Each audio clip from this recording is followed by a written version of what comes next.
We're on, we're set. Go ahead. Okay, thank you. Welcome everyone to the April 6th, 2022 meeting of the Danbury Planning Commission. I will open with the roll call. Ms. Hofstetter, Here. Mr. Chiocchio, Here. Mr. Sylvain, Here. Mr. Renz is absent, Mr. Haas, Here. and Chairman Finaldi is here. Mr. Haas, would you substitute for Mr. Eurice this evening? Yes. Thank you. Commission members, as you all know, very sadly, Joel Eurice passed a short while ago. We could talk about that a little bit under other matters toward the end of the meeting, if that's okay with everybody. Okay, with that said, the first item on the agenda is acceptance of the minutes of March 23rd, 2022. Commission members, if there's no discussion, I will entertain a motion to accept those minutes. So moved. Second. Motion has been made and seconded to accept the minutes of the March 23rd, 2022 meeting. Is there any discussion? Hearing none, all in favor, please say aye. Aye. Aye.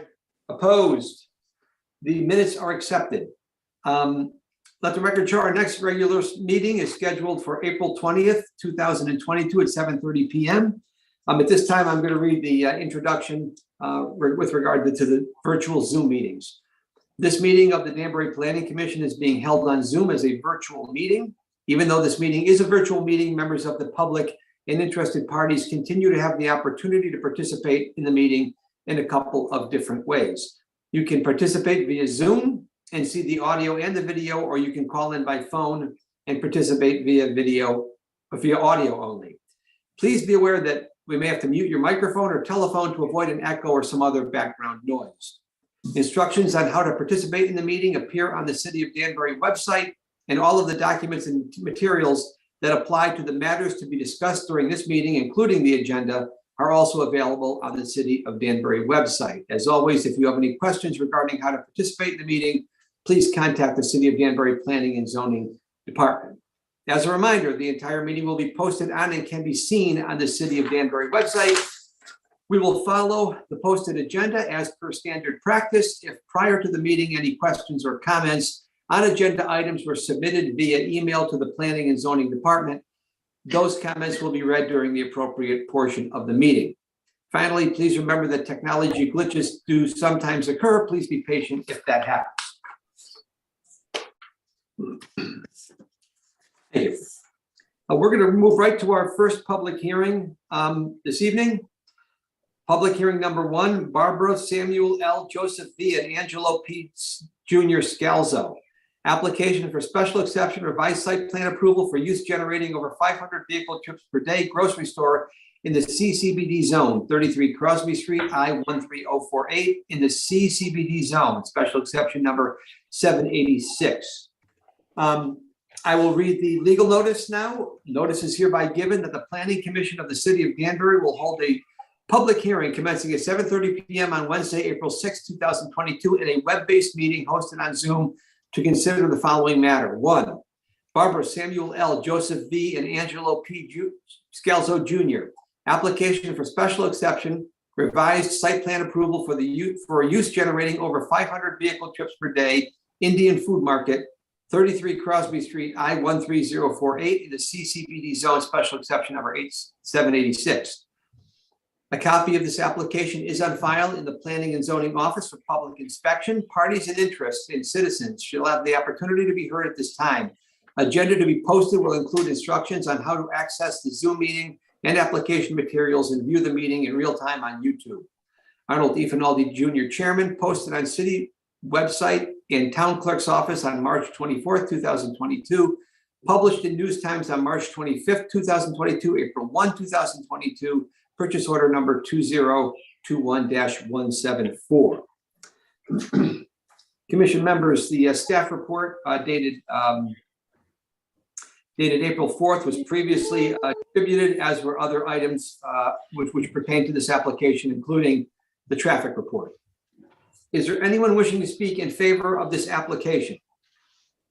Yes, hello. This is Steve Sullivan from CCA Engineers.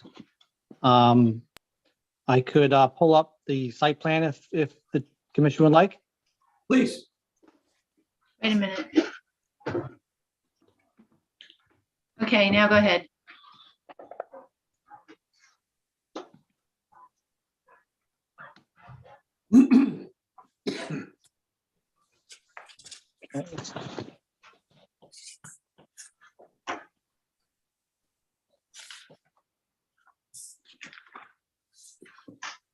Okay, so this is 33 Crosby Street.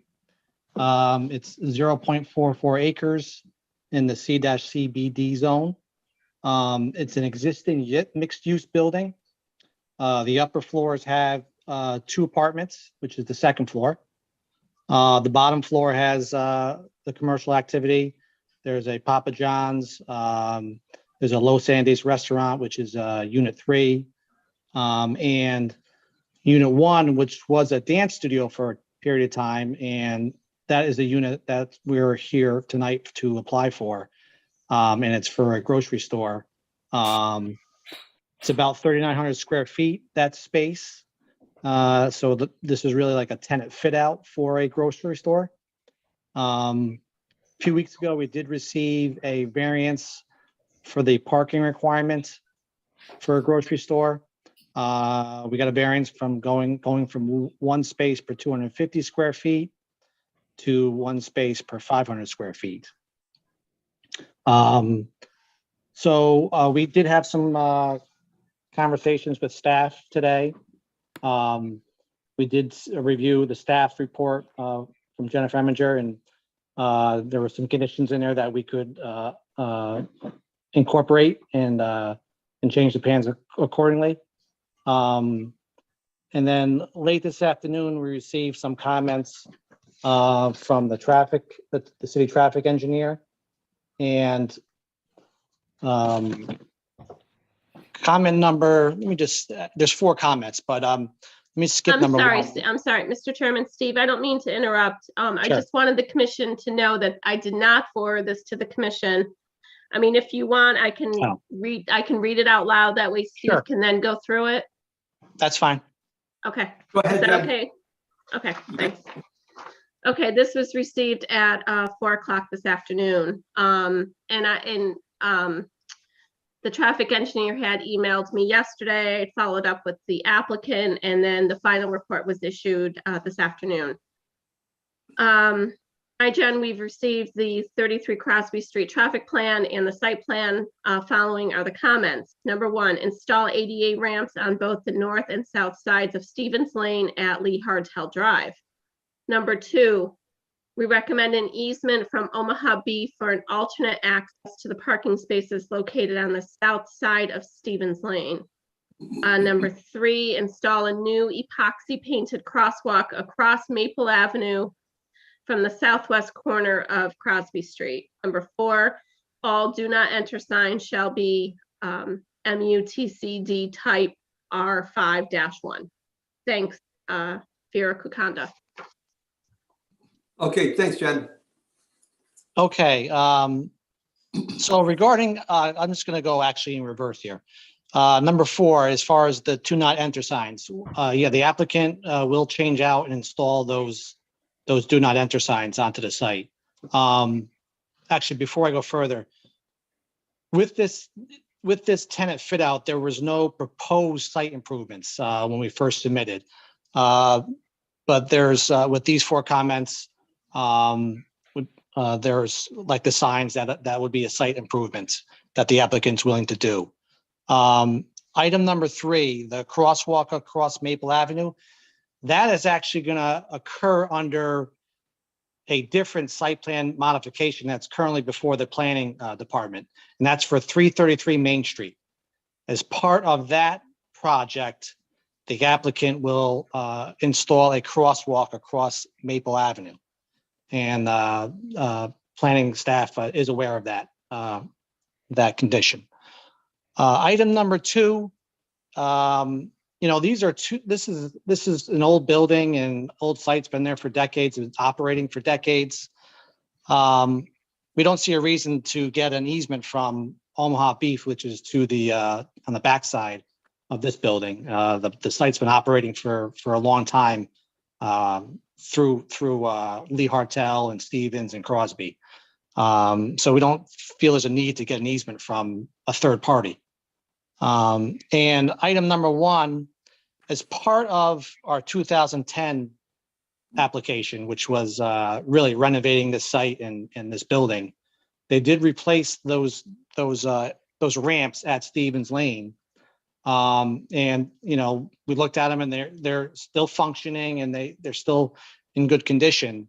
And the fact that this is just a tenant fit out, we don't feel it's necessary to replace those ramps at Stevens Lane.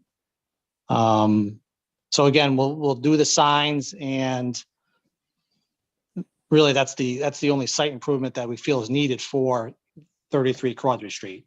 And as I said earlier, the Maple Avenue, that's going to be done under a different project, a different application, which is before the planning department. Before we take some questions, I have the traffic engineer that they can summarize their report for the commission. I think Molly's on the line. Hello. Can everyone hear me before I begin? Yes. Yes. Awesome. Thank you. Good evening, Chair and members of the commission. Thank you for having me. As stated, my name is Molly Paz. I'm the traffic engineer with VHB. Under the direction of Joe Balskis, who unfortunately was unable to be here tonight, we prepared the traffic and parking review for the proposed development. The traffic evaluation that was completed, the neighboring development of the Brookview Commons Phase 2 study was consulted for pertinent historic traffic volumes, keeping in mind that these were collected during the pre-pandemic era and are thus conservative in nature.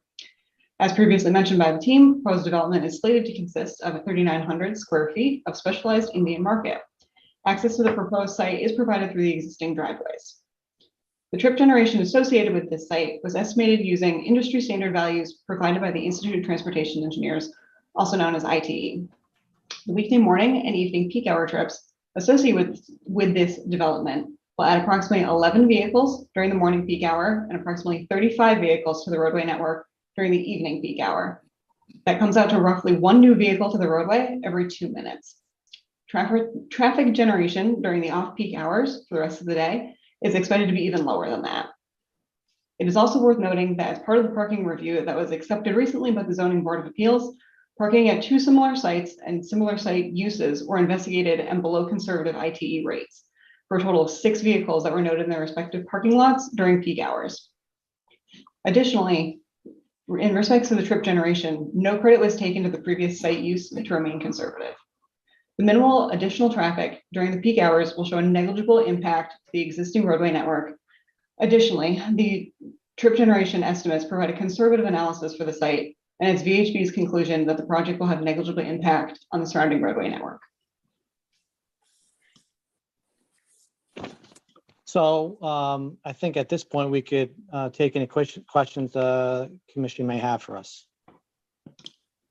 If I could, this is Arnie. I just wanted to ask Jen a quick question. So Jen, this is a special exception because of traffic generation? That's correct. The use itself, which is a grocery store, based on the size, it's over 3,000 square feet. It's the grocery store itself is permitted. It's the use is cumulatively the 2 restaurants, the grocery store itself, and then the 2 apartments on the 2nd floor. That results in greater than 500 vehicle trips. So that's the reason for the special exception. Okay, and I would imagine this must have just barely gone over the 500. Is that a fair statement? A little over 700, I believe. Okay, That's correct. all right, The thanks. grocery store really put them over. Got it. Okay. I'm sorry, commission members, any questions? Actually, what am I saying? I didn't ask if anyone else wants to speak in favor yet. So let me ask the applicant. A little out of practice here. Does the applicant, anyone else speaking in favor of this application? Anyone else? Sure, I'll say something for a second, Arnie. Just to Please. appreciate going through this quickly. The way I see it, we're just trying to keep Zaytuna downtown, and we don't think that there's a lot of, well, actually we don't think there's any impact in doing so. And the crosswalk over down by Maple, I just heard that was a good idea, but I don't think it's for this application. And when I heard the idea, I said, fine, put it into the site plan application for Brookview 2, because there are some things that we're slightly modifying before we open this spring. So with that, Thank you. Thanks for those comments. Sure. Appreciate it. Is there anyone else wishing to speak in favor of this application at this time? Anyone else in favor? Anyone else wishing to speak in favor of this application? Is there anyone wishing to speak in opposition to this application? Anyone in opposition? Anyone wishing to speak in opposition to this application? Commission members, questions for the applicant or for staff on this particular issue? Seems pretty straightforward. Mr. Chairman, Yes, please, Mr. Kiokio.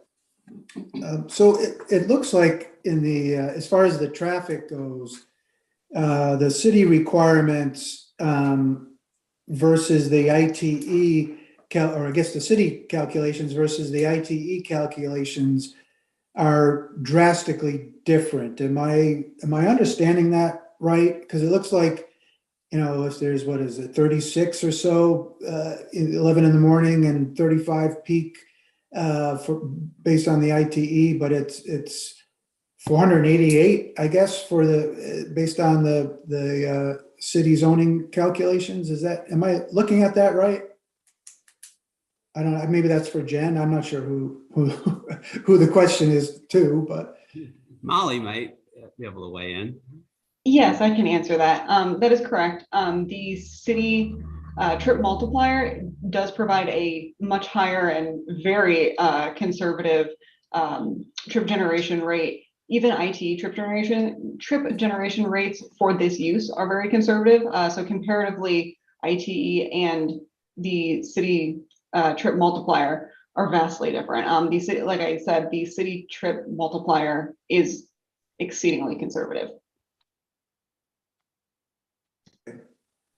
One thing that was, it was, oh, I'm sorry. Go ahead. Okay. In front of the ZBA, one of the things that Joe talked about, and just to bring continuity to sort of the city presentation, was that an ethnic market is not the same kind of generator as a full-blown grocery store, right? And so we had, he had highlighted some of the differences there, and Molly wasn't at that meeting, but I'm just kind of throwing out another talking point that I've listened to on this topic, but I'll then retract, not retract, but just, I'll be quiet now. No problem. Thank you, Dan. But our regs, Jen, our regs are silent on the issue of an ethnic market versus a grocery store. I don't think the word ethnic shows up in them. Am I correct on that? Well, yes, Mr. Chairman, and we define a grocery store, regardless of the type of, you know, whether it's, you know, one of the bigger grocery stores or it's a smaller grocery store. It's a grocery store. So, you know, and this is why, you know, we want to see the ITE numbers to be consistent with industry standards. That grocery store, the Indian market, could leave in 2 years, and then we could get a Trader Joe's in there, or a Whole Foods, you know, a grocery store that generates more trips. So to be consistent across the board, we apply it as a straight grocery store, and we don't look specifically at the ownership. We look at the use itself. Got it. Thank you for that clarification, Jen. And might I add that the ZBA approval was only for an ethnic market. And so if a Trader Joe's were to come along with the ZBA consideration for on-site parking would not apply, just as a thing to add. Can they do that, Jen? Can ZBA approve an ethnic market? So I'm trying to, I don't have the actual, the variance was just granted about 2 to 3 weeks ago. I haven't seen the letter to see if it was per plan submitted.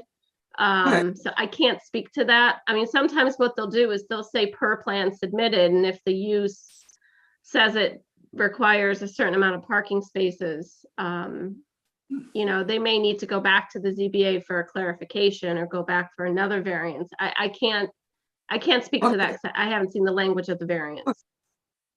Okay, well, in any event, we have a good idea as to the additional traffic and generated, and it's minimal, even using the conservative figures. So, so good. Okay. Commission members, go ahead, Mr. Kyokyo, go ahead. Just a couple more questions, sorry.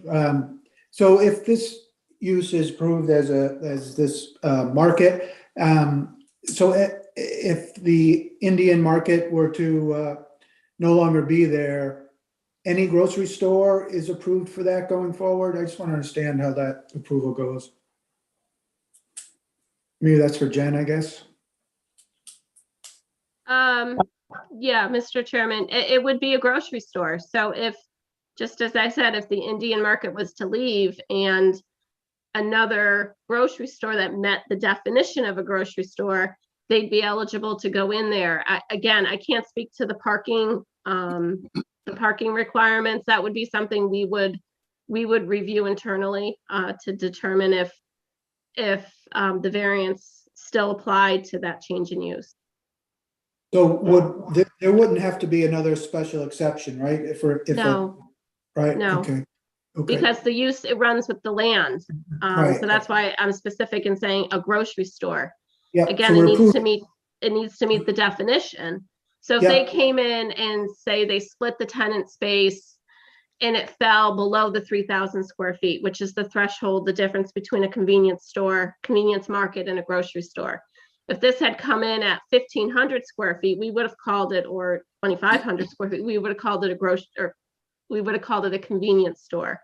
So if they say subdivide the tenant space and a convenience store wants to go in there, then that would, I don't know that it would necessarily trigger coming back to the commission. It may, because it could impact the traffic report. But generally, I think a convenience market's a permitted use.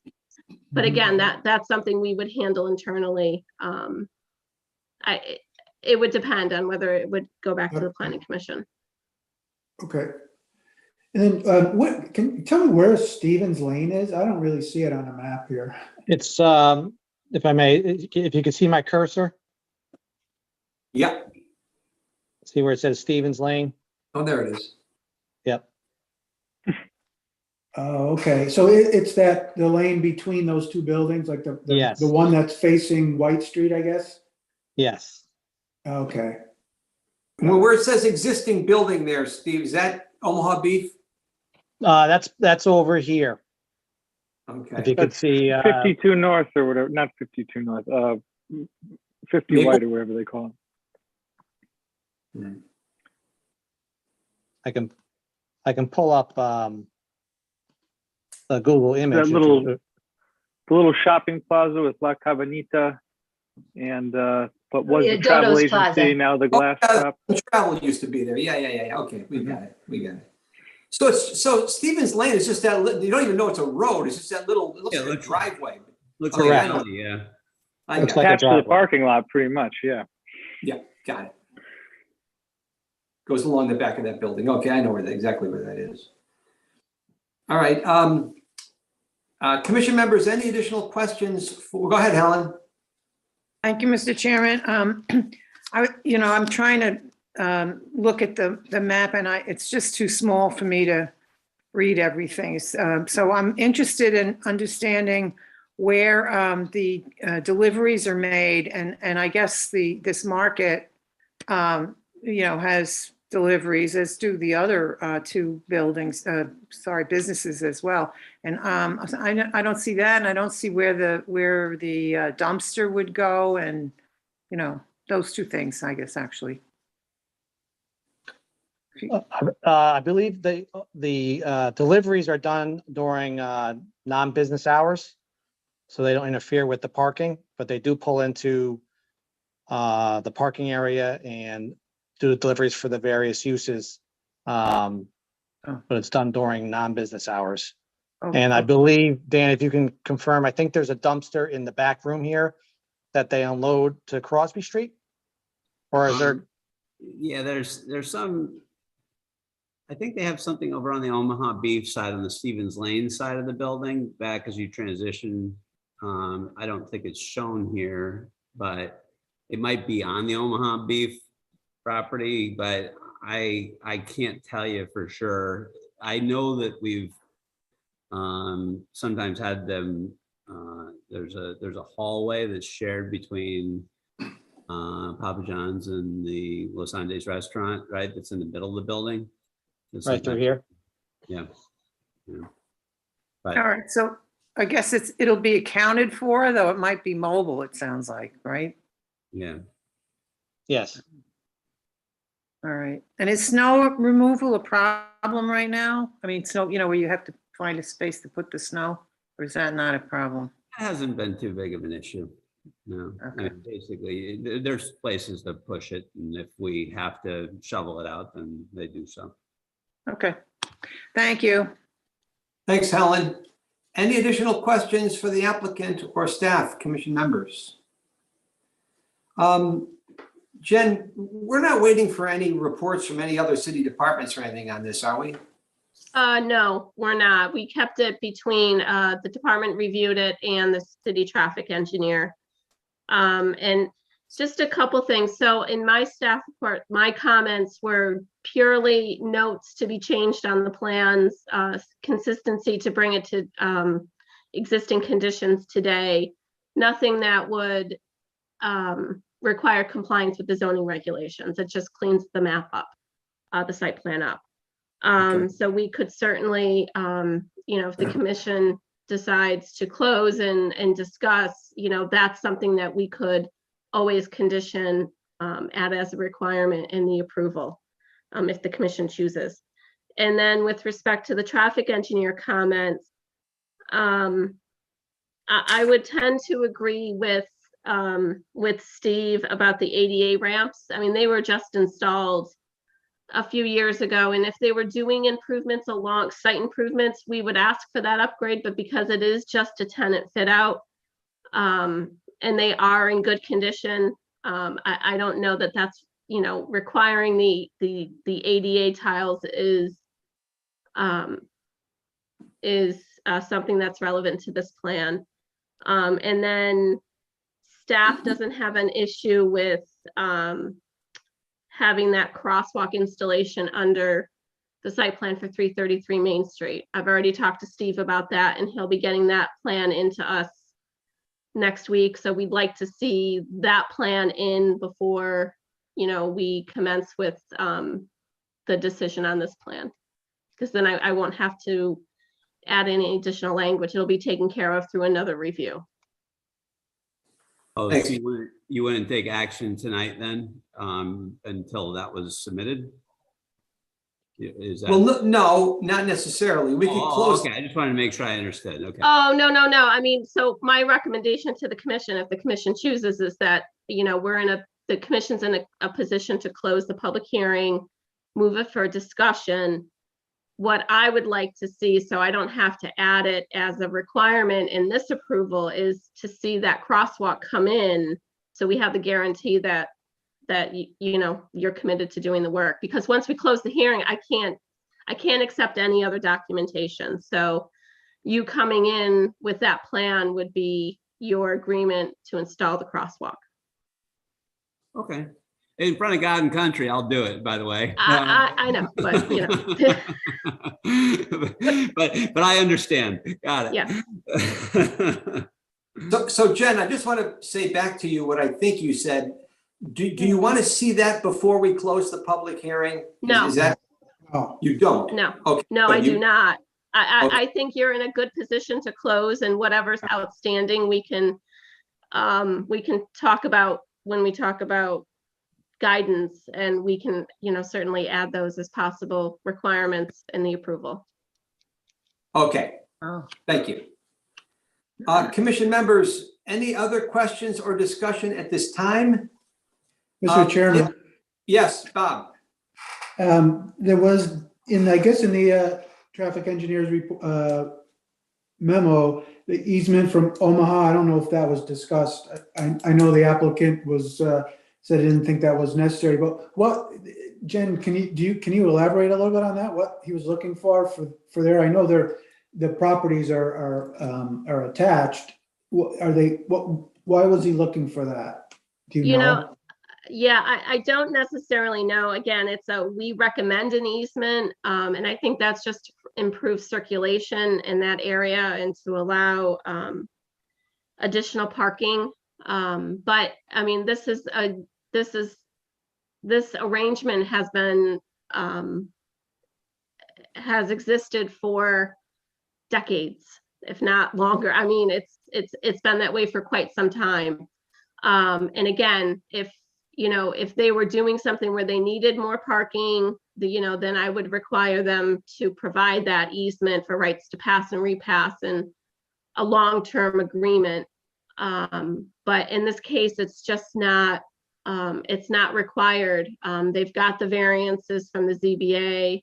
They're also, there's a license agreement with the city for 4 additional parking spaces. Yep. Steve didn't really touch on it, but those 4 that he's pointing to, Yeah, that's under a license agreement with the city. There's Yep. also on-street parking on Lee Hartel and Crosby Street. So, if there was an issue with parking, that certainly would have been discussed during pre-application meetings, but, I we mean, don't is that, see it is as being that, an issue.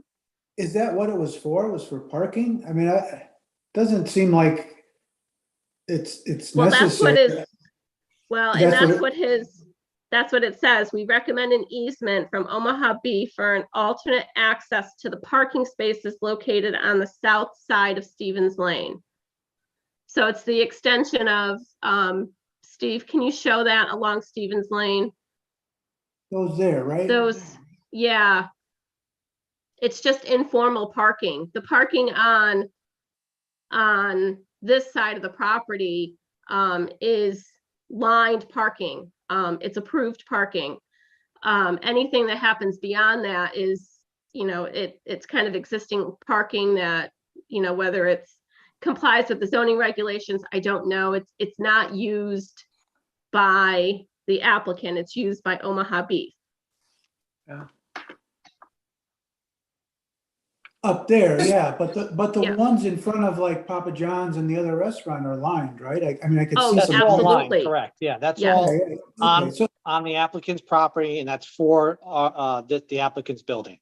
yeah, those yeah, spaces. okay, all right, okay, I get it. I'm Yeah. quite honestly, I don't really understand the comment, quite honestly. Yeah, that's what I was getting at. I don't understand why you would even recommend that, because it's not needed, and access to it is from Stevens Lane or from, Right through here is where the access to the site is, and then you come out. Yeah, Crosby. and you come up, yeah, so I don't know why they would need access to that site, why he would think that. Okay, all right, fine, thank you.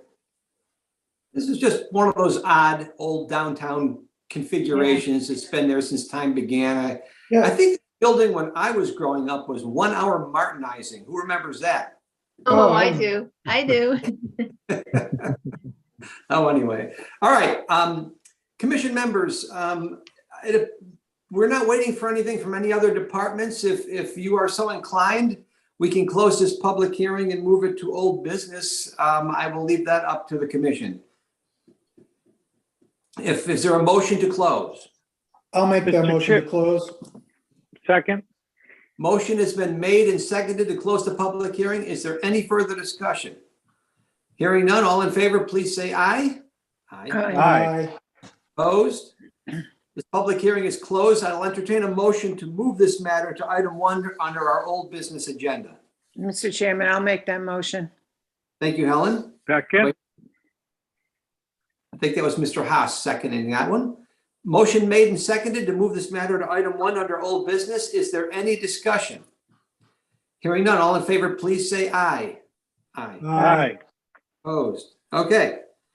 This is item 1 under our old business agenda. And what do you know? We are on our old business agenda for discussion and possible action. Item 1, Barbara Samuel L. Joseph V. and Angelo Scalzo Jr. Application for special exception revised site plan approval for use generating over 500 vehicle trips per day, grocery store in the CCBD zone, 33 Crosby Street, I-13048, in the CBD zone, special exception number 786. The public hearing was opened and closed on April 6, 2022. Discussion, guidance, commission members, your thoughts? Well, Mr. Chairman, we'll Go go ahead. Helen. Go ahead. Helen, go ahead, Helen. and then All Bob. right, I I don't think there's a whole lot of changes here. I guess the big issue is that it goes over the 500 trips a day. But you know, other than that, and it doesn't sound like it would be a big problem. So, but the rest of it seems to be, you know, pretty much reuse of existing space with minimal changes. So I'm okay with it. Thanks, Helen. Mr. Sylvain. Sure. Most of my concerns had to do with parking, which we weren't really here to discuss, having already been approved at the ZBA. And you know, the comments on the street parking were spot on. I like the project. I think it's going to work well and fit there, and I don't really see any concerns. Thank you very much. Anybody else? Any comments? Mr. Kyokyo, anything? No, just I concur with Helen and Perry. Thank you. Anything, Mr. Haas, to add? Any thoughts? No, I concur with everybody else. And there is on-street parking and the parking garage is right there. So, and there'll be plenty of foot traffic between BRT's new place and everywhere else. Hopefully they won't need the parking. It'll be foot traffic walking in and out. Yes, thank you. And I agree with the comments previously made. I was a little surprised this triggered the special exception, but it did. Yeah, I'm okay with it. I have no objection to it either. Jen, do you have your guidance? I do. The only thing I'd like to add, one of the conditions prior to the issuance of any permits, submit that revised plan that addresses staff comments, which included the parking table update and a couple of tweaks to notes and such on the plan. And then the additional notes regarding the on-site signage that the traffic engineer had requested. And the And crosswalk? Yeah, the crosswalk. The crosswalk, again, we're hoping the Oh, that's crosswalk, that's yeah, right. we'll handle that under a different plan. My bad. We talked Nope, about that's that. okay.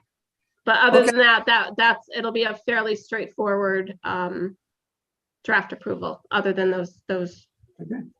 two issues. Great. Thank you, commission members. I think staff has guidance to move forward on this one, and that's it for old business. We'll move right to referrals. An 824 referral, March 1, 2022, City Council Agenda Item number 9, sale of city property, 33 East Franklin Street and 7280 Maple Avenue. Big night for Maple Avenue this evening.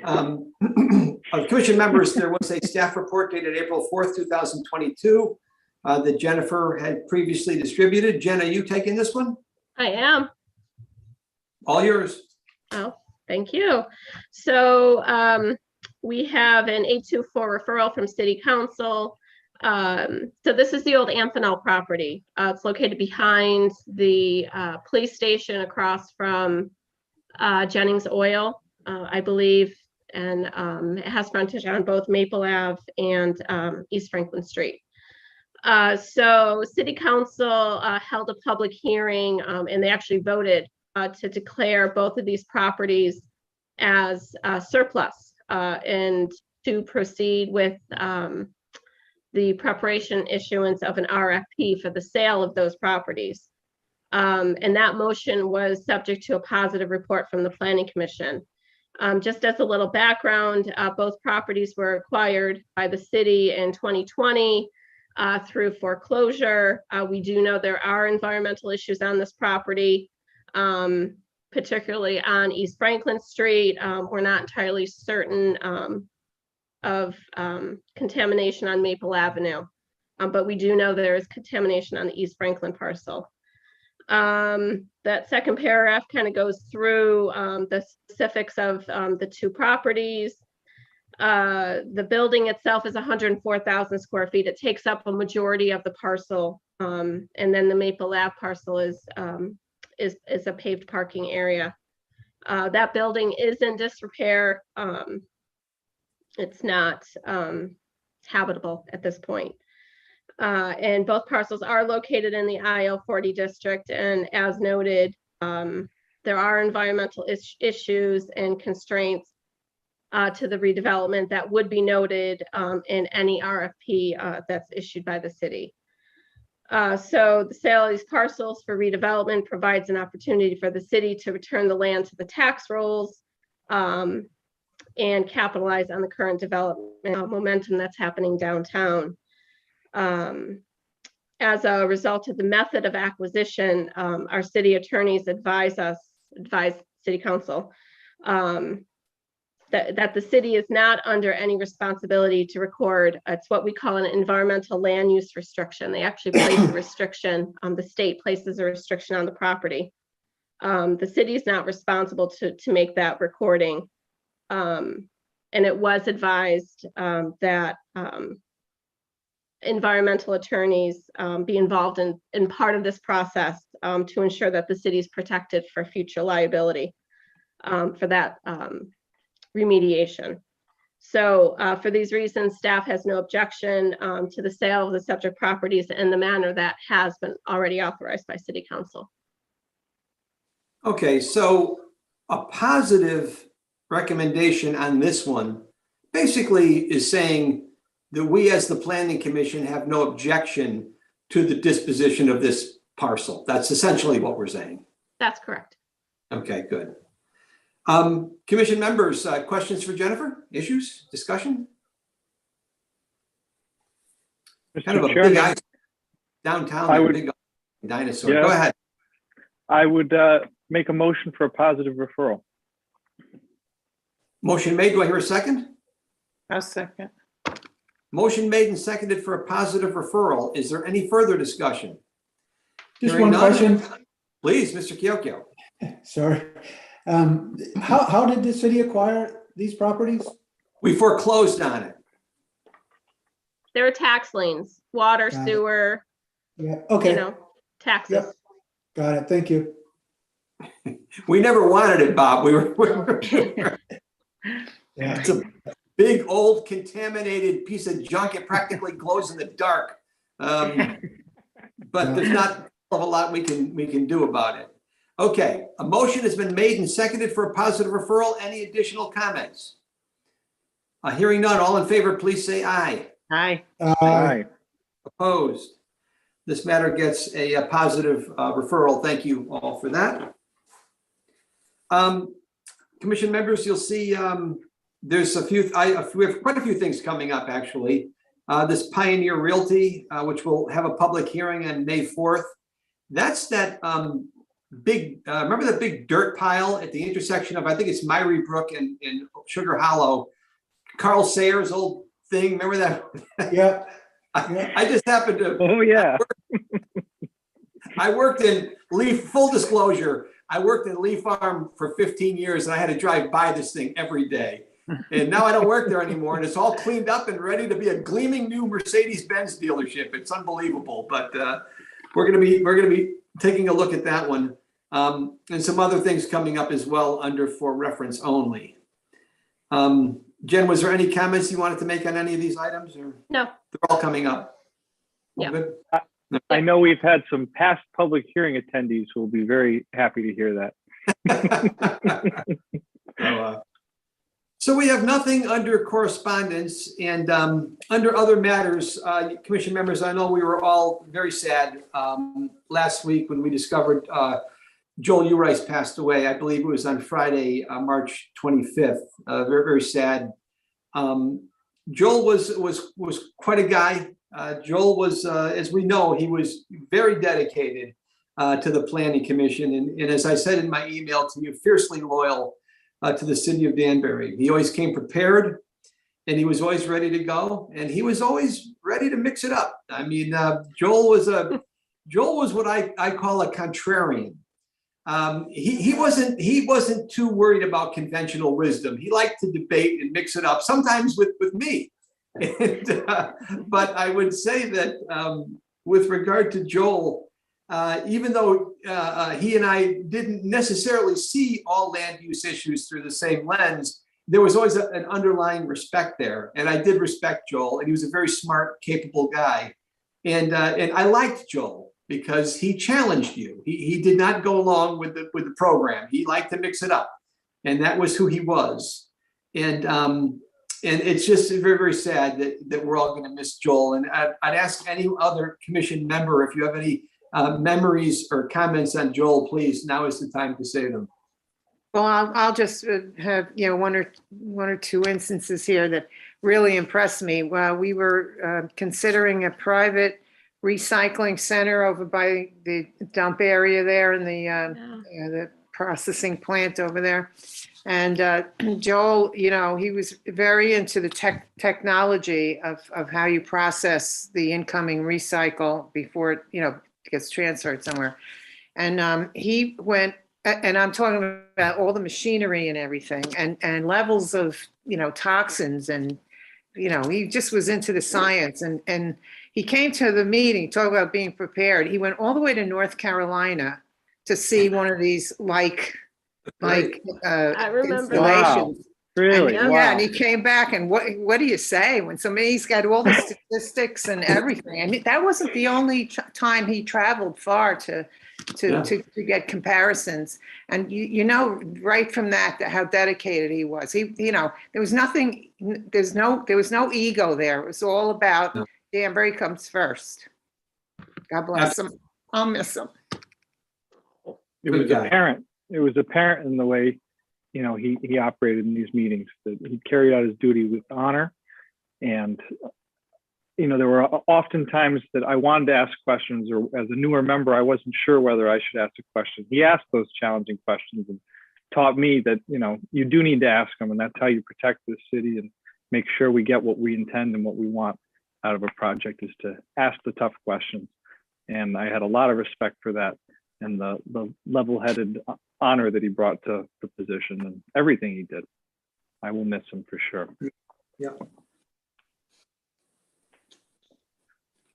I guess I'll end it with one last thought. When when it came time, you might remember a couple of months ago, somebody had to renominate me to be for another term as the chairman of the planning commission. And Joel raised his hand and he said, and I think these are his exact words, "As much as it pains me to do so, I renominate Arnold Finaldi." And that was my relationship with Joel. We like to mix it up, but we respected each other professionally, and we liked each other personally. And it was really quite an experience to have him on the commission. And good guy, dedicated to Danbury, loved Danbury. And we'll miss Joel. That's for sure. Hey, Arnie, So, yes. Arnie, can I just say a couple things? Of course you can, Jen. So, Joel was one of a kind. He fiercely, as you said, fiercely loyal to the city and what was best for the city. And it may not have been what was, necessarily required by the regulations. It's what's best, how it was going to look, how it was going to impact the neighborhood, how you would see it from the road. And, he always was diligent about asking those tough questions. And he held everybody's feet to the fire. And, what I'd call the usual suspects, the engineers, the traffic engineers, they knew what to expect. And they knew that Joel was going to ask those questions, and they better come prepared. And if you didn't get the answer, if he didn't get the answer he wanted, he would just keep at it. And he kept at it until he got the answer. And it was always in the best interest of the city. And he was just a great guy to talk to. I talked to him once right before a meeting. It's like the worst time in the world. I had like hour conversation with him about his family, his gun collection. And he was, just an eclectic man who left his mark on the city of Danbury. Sure did. Yeah. Big shoes for this commission to fill. Yes. And I agree with that comment. When Jen, you said one of a kind, he was definitely one of a kind. We're gonna have a hard time. He's one of these old time Danbury characters. You don't see too many of them around anymore, but a good guy. Very sad. Yeah. Okay, with that in mind, just a comment, commission members, put in the back of your mind, we do need a new vice chairman. I've never even thought about it or spoke to anybody about it before this happened. But if anybody wants to give some thought to that, and if you might be interested, just give me a call. Just call me and let's talk it over. I don't want to ask anyone to make a decision at this point or in public. But if anyone has any thoughts about becoming vice chair, or if it's something you might be interested in, just give me a call. Let's talk about it and let's see. So that's that. I don't think we have anything else, commission members, on our calendar. I'm sorry, on our agenda rather. So if there's nothing else to come before the commission, I'll entertain a motion to adjourn. I'll make the motion to adjourn. Okay. We'll say Bob made the motion and Helen was the second. Is there any further discussion? Hearing none, all in favor, please say aye. Aye. Aye. Aye. Opposed. Thanks to everybody. Aye. Good meeting. Have a good meeting. Thanks, everyone.